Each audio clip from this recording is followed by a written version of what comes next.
सूर्यादिनवग्रहेभ्यो नमः। राहुकवचम् अर्धकायं महावीर्यं चन्द्रादित्यविमर्दनं सिंहिकागर्भसम्भूतं तं राहुं प्रणमाम्यहम्। पलाशपुष्पसङ्काशं तारकाग्रहमस्तकं रौद्रं रौद्रात्मकं घोरं तं केतुं प्रणमाम्यहम्। प्रणमामि सदा राहुं शूर्पाकारं किरीटिनं सैंहिकेयं करालास्यं लोकानामभयप्रदं। नीलाम्बरः शिरः पातु ललाटं लोकवन्दितः चक्षुषी पातु मे राहुः श्रोत्रे त्वर्धशरीरवान्। नासिकां मे धूम्रवर्णः शूलपाणिर्मुखं मम जिह्वां मे सिंहिकासूनुः कण्ठं मे कण्ठिनाङ्घ्रिकः। भुजङ्गेषु भुजौ पातु नीलमाल्याम्बरः करौ पातु वक्षस्थलं मन्त्री पातु कुक्षिं विधुन्तुदः। कटिं मे विकटः पातु ऊरू मे सुरपूजितः स्वर्भानुर्जानुनी पातु जङ्घे मे पातु जाड्यः। गुल्फौ ग्रहपतिः पातु पादौ मे भीषणाकृतिः सर्वाण्यङ्गानि मे पातु नीलचन्दनभूषणः। राहोरिदं कवचमृद्धिदवस्तुदं यो भक्त्या पठत्यनुदिनं नियतः शुचिः सन् प्राप्नोति कीर्तिमतुलां श्रियमृद्धिमायुरारोग्यमात्मविजयं च हि तत्प्रसादात्। श्रीराहवे नमः। अर्धकायं महावीर्यं चन्द्रादित्यविमर्दनं सिंहिकागर्भसम्भूतं तं राहुं प्रणमाम्यहम्। पलाशपुष्पसङ्काशं तारकाग्रहमस्तकं रौद्रं रौद्रात्मकं घोरं तं केतुं प्रणमाम्यहम्। प्रणमामि सदा राहुं शूर्पाकारं किरीटिनं सैंहिकेयं करालास्यं लोकानामभयप्रदं। नीलाम्बरः शिरः पातु ललाटं लोकवन्दितः चक्षुषी पातु मे राहुः श्रोत्रे त्वर्धशरीरवान्। नासिकां मे धूम्रवर्णः शूलपाणिर्मुखं मम जिह्वां मे सिंहिकासूनुः कण्ठं मे कण्ठिनाङ्घ्रिकः। भुजङ्गेषु भुजौ पातु नीलमाल्याम्बरः करौ पातु वक्षस्थलं मन्त्री पातु कुक्षिं विधुन्तुदः। कटिं मे विकटः पातु ऊरू मे सुरपूजितः स्वर्भानुर्जानुनी पातु जङ्घे मे पातु जाड्यः। गुल्फौ ग्रहपतिः पातु पादौ मे भीषणाकृतिः सर्वाण्यङ्गानि मे पातु नीलचन्दनभूषणः। राहोरिदं कवचमृद्धिदवस्तुदं यो भक्त्या पठत्यनुदिनं नियतः शुचिः सन् प्राप्नोति कीर्तिमतुलां श्रियमृद्धिमायुरारोग्यमात्मविजयं च हि तत्प्रसादात्। श्रीराहवे नमः।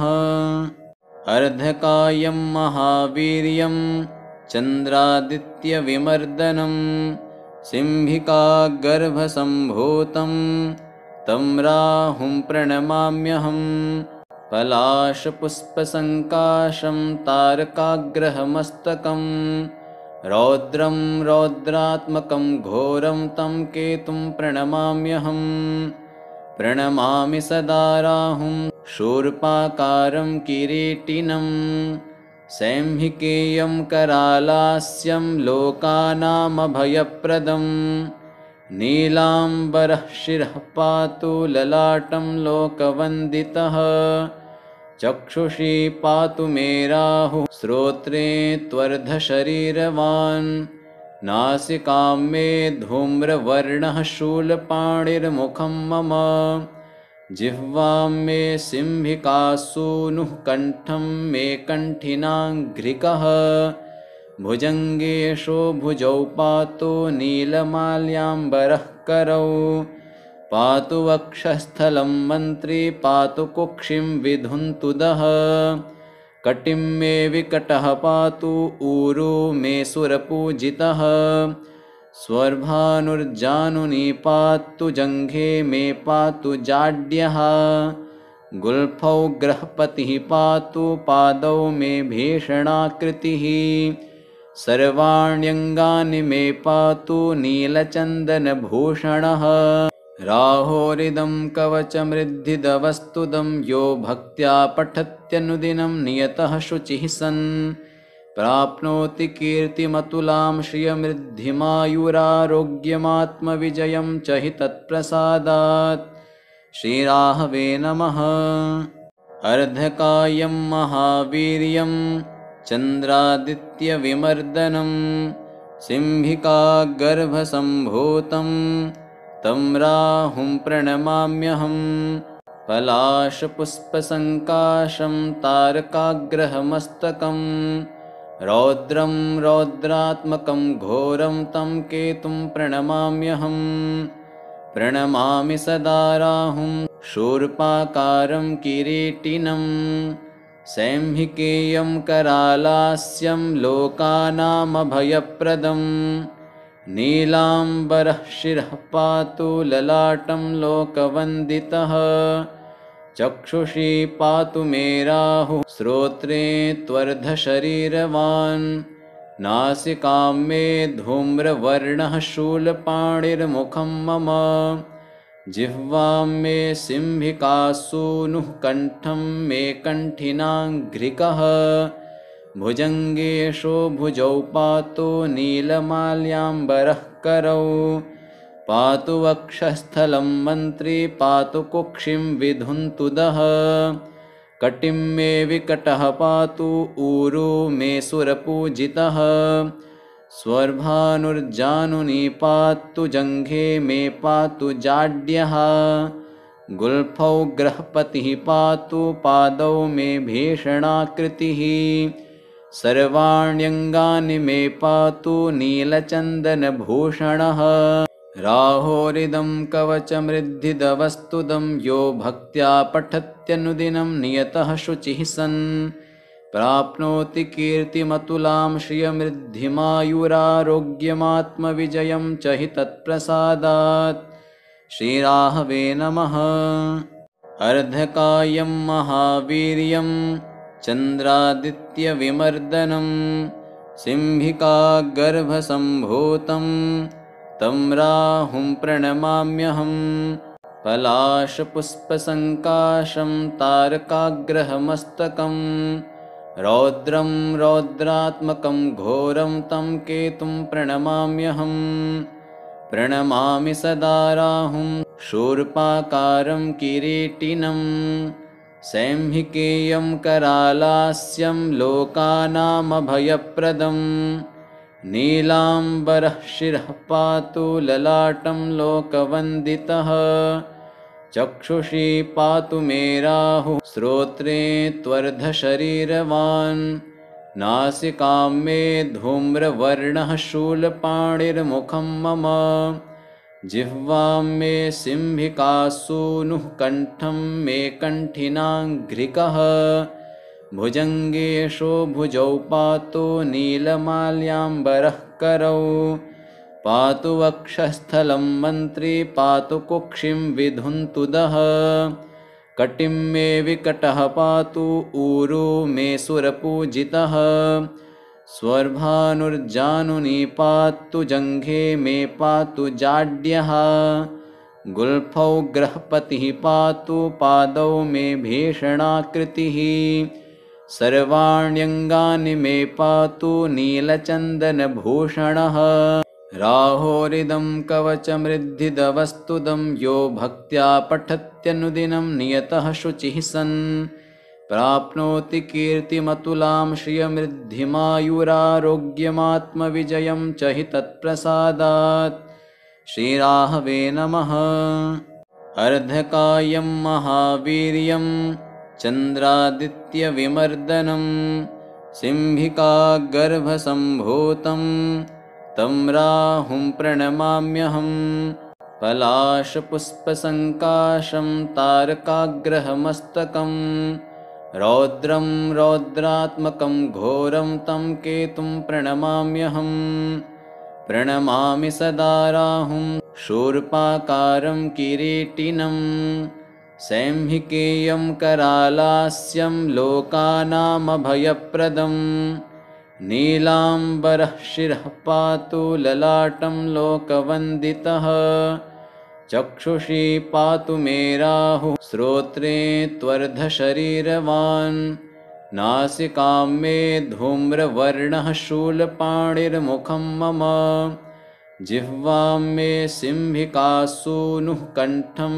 मे कण्ठिनाङ्घ्रिकः भुजङ्गेशो भुजौ पातु नीलमाल्याम्बरः करौ पातु वक्षस्थलं मन्त्री पातु कुक्षिं विधुन्तुदः कटिं मे विकटः पातु ऊरू मे सुरपूजितः स्वर्भानुर्जानुनी पातु जङ्घे मे पातु जाड्यः गुल्फौ ग्रहपतिः पातु पादौ मे भीषणाकृतिः सर्वाण्यङ्गानि मे पातु नीलचन्दनभूषणः राहोरिदं कवचमृद्धिदवस्तुदं यो भक्त्या पठत्यनुदिनं नियतः शुचिः सन् प्राप्नोति कीर्तिमतुलां श्रियमृद्धिमायुरारोग्यमात्मविजयं च हि तत्प्रसादात् श्रीराहवे नमः।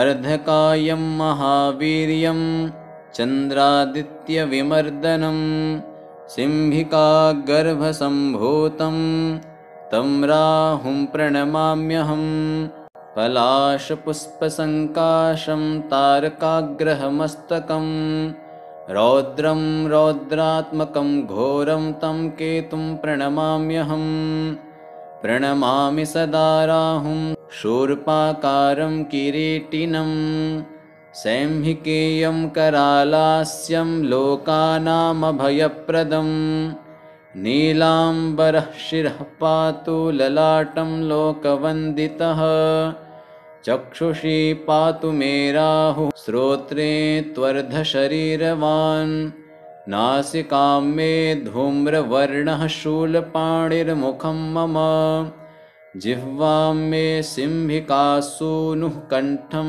मे कण्ठिनाङ्घ्रिकः भुजङ्गेशो भुजौ पातु नीलमाल्याम्बरः करौ पातु वक्षस्थलं मन्त्री पातु कुक्षिं विधुन्तुदः कटिं मे विकटः पातु ऊरू मे सुरपूजितः स्वर्भानुर्जानुनी पातु जङ्घे मे पातु जाड्यः गुल्फौ ग्रहपतिः पातु पादौ मे भीषणाकृतिः सर्वाण्यङ्गानि मे पातु नीलचन्दनभूषणः राहोरिदं कवचमृद्धिदवस्तुदं यो भक्त्या पठत्यनुदिनं नियतः शुचिः सन् प्राप्नोति कीर्तिमतुलां श्रियमृद्धिमायुरारोग्यमात्मविजयं च हि तत्प्रसादात् श्रीराहवे नमः। अर्धकायं महावीर्यं चन्द्रादित्यविमर्दनं सिंहिकागर्भसम्भूतं तं राहुं प्रणमाम्यहं पलाशपुष्पसङ्काशं तारकाग्रहमस्तकं रौद्रं रौद्रात्मकं घोरं तं केतुं प्रणमाम्यहं प्रणमामि सदा राहुं शूर्पाकारं किरीटिनं सैंहिकेयं करालास्यं लोकानामभयप्रदं नीलाम्बरः शिरः पातु ललाटं लोकवन्दितः चक्षुषी पातु मे राहुः श्रोत्रे त्वर्धशरीरवान् नासिकां मे धूम्रवर्णः शूलपाणिर्मुखं मम जिह्वां मे सिंहिकासूनुः कण्ठं मे कण्ठिनाङ्घ्रिकः भुजङ्गेषु भुजौ पातु नीलमाल्याम्बरः करौ पातु वक्षस्थलं मन्त्री पातु कुक्षिं विधुन्तुदः कटिं मे विकटः पातु ऊरू मे सुरपूजितः स्वर्भानुर्जानुनी पातु जङ्घे मे पातु जाड्यः गुल्फौ ग्रहपतिः पातु पादौ मे भीषणाकृतिः सर्वाण्यङ्गानि मे पातु नीलचन्दनभूषणः राहोरिदं कवचमृद्धिदवस्तुदं यो भक्त्या पठत्यनुदिनं नियतः शुचिः सन् प्राप्नोति कीर्तिमतुलां श्रियमृद्धिमायुरारोग्यमात्मविजयं च हि तत्प्रसादात् श्रीराहवे नमः।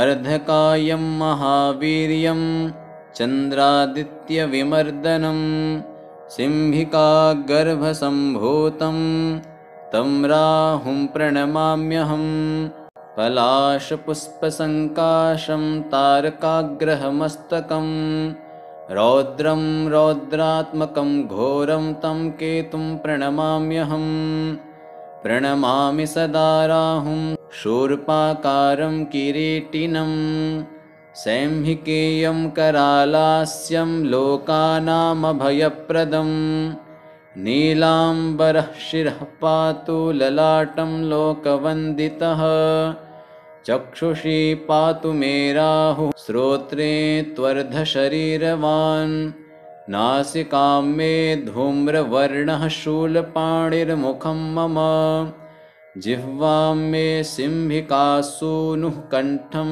मे कण्ठिनाङ्घ्रिकः भुजङ्गेषु भुजौ पातु नीलमाल्याम्बरः करौ पातु वक्षस्थलं मन्त्री पातु कुक्षिं विधुन्तुदः कटिं मे विकटः पातु ऊरू मे सुरपूजितः स्वर्भानुर्जानुनी पातु जङ्घे मे पातु जाड्यः गुल्फौ ग्रहपतिः पातु पादौ मे भीषणाकृतिः सर्वाण्यङ्गानि मे पातु नीलचन्दनभूषणः राहोरिदं कवचमृद्धिदवस्तुदं यो भक्त्या पठत्यनुदिनं नियतः शुचिः सन् प्राप्नोति कीर्तिमतुलां श्रियमृद्धिमायुरारोग्यमात्मविजयं च हि तत्प्रसादात् श्रीराहवे नमः।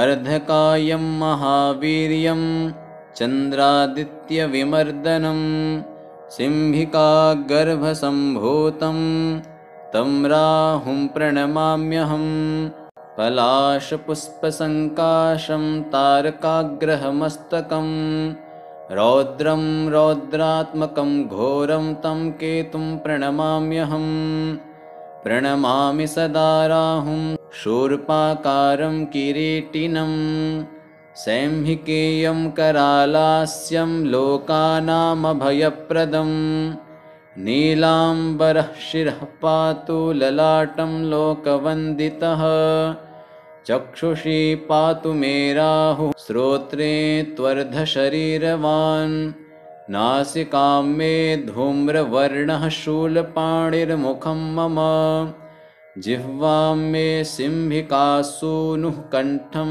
मे कण्ठिनाङ्घ्रिकः भुजङ्गेषु भुजौ पातु नीलमाल्याम्बरः करौ पातु वक्षस्थलं मन्त्री पातु कुक्षिं विधुन्तुदः कटिं मे विकटः पातु ऊरू मे सुरपूजितः स्वर्भानुर्जानुनी पातु जङ्घे मे पातु जाड्यः गुल्फौ ग्रहपतिः पातु पादौ मे भीषणाकृतिः सर्वाण्यङ्गानि मे पातु नीलचन्दनभूषणः राहोरिदं कवचमृद्धिदवस्तुदं यो भक्त्या पठत्यनुदिनं नियतः शुचिः सन् प्राप्नोति कीर्तिमतुलां श्रियमृद्धिमायुरारोग्यमात्मविजयं च हि तत्प्रसादात् श्रीराहवे नमः।